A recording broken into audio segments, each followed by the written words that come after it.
lasoo dhaafay baraha bulshada aad u qabsaday muuqaal la xiriira gabadha lagu magacaabo wxiii canab. meelaha ugu badan ee muuqaalkan la wareejinaya ama lagu arkay waa barta Facebook iyo sidoo kale barta TikTok oo kamid ah meelaha sida weyn Soomaalidu ay u isticmaalaan. gabadhan ayaa ku sugnayd sida muuqaalka ka muuqanayso goob musqula isla markaana ay ku qubaysanayso wax dhar oo ay xiran tahayna ma jiraan. sidaa daraadeed muuqaalkan ayaa u muuqanaya mid gacanteeda si fudud gabadhan kaga baxay. warar iskhilaafsan ayaa xaalkan ka soo baxaya waxaana jira warar tilmaamaya in muuqaalkan ay ugu talagashay isla markaana ay u dirtay wiil xiriir jaceyl uu kala dhaxeeyo isla markaana jooga mid ka mid ah wadamada qurbaha. sidaa daraadeedna wiilkaas uu baraha bulshada muuqaalkan soo geliyay. waxaa sidoo kale jira in muuqaalka gabadhan moobilkeeda uu ku kaadsanaa. sidaa daraadeedna gabdhaha asxaabteeda ah ay baraha bulshada muuqaalkan soo geliyeen, sidaasna muuqaalku ku noqday mid ku faafa oo baraha bulshada siyaabooyin kala duwan dadku ay isugu diraan. waxaan kaga digaynaa inaadan ku daysan kuwa muuqaalkan sii sheergareynaya ama ku farxaya jabka ama dhibka gabadhan soo gaaray oo ceebteeda caawa lagu faafinaya baraha bulshada. wxiii waxay ka mid tahay gabdhaha sida weyn u isticmaala barta TikTok.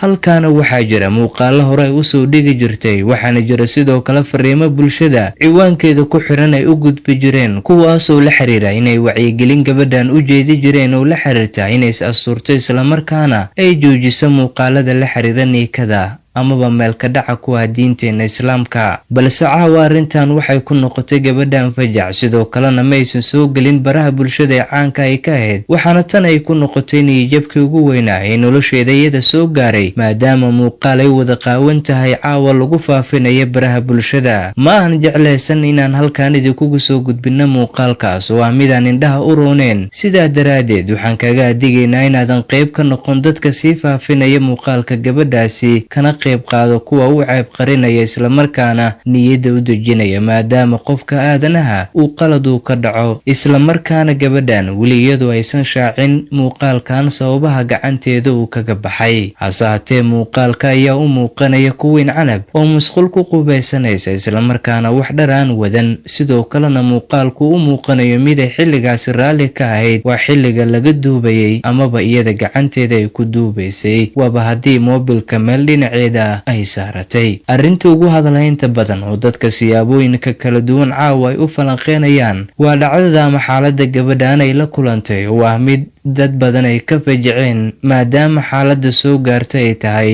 mid murugo badan ku reebi karta mustaqbalkeeda ama aayaheeda dambe. waxaa suuragala in muuqaalku uu jiri kara qof iyada ay islahayd waad ku aamini kartaa, qofkaasoo sabab u noqday in iyada ay isku dhacaan. sidaa daraadeedna qofkaasi uu soo geliyay baraha bulshada. hase haatee waxaa dhici karta sidoo kale in si fudud muuqaalkan ugu kaadsanaa moobilkeeda inay ka dirsadeen gabdho kale, sidaa daraadeedna lagu soo geliyay baraha bulshada. xaalka sida uu doono waa u noqon karaa, labadaas dhinacna waa loo fasiran karaa, balse gabadhan xaaladda soo gaartay waa mid aad garab ku siin karto inaadan qayb ka noqon muuqaalkaas hadduu ku soo gaaray inaadan sii sheergaraynin amaba indhaha muuqaalkaas aan u rooneen aadan ka qayb qaadan kuwa ku sii faafinaya baraha bulshada.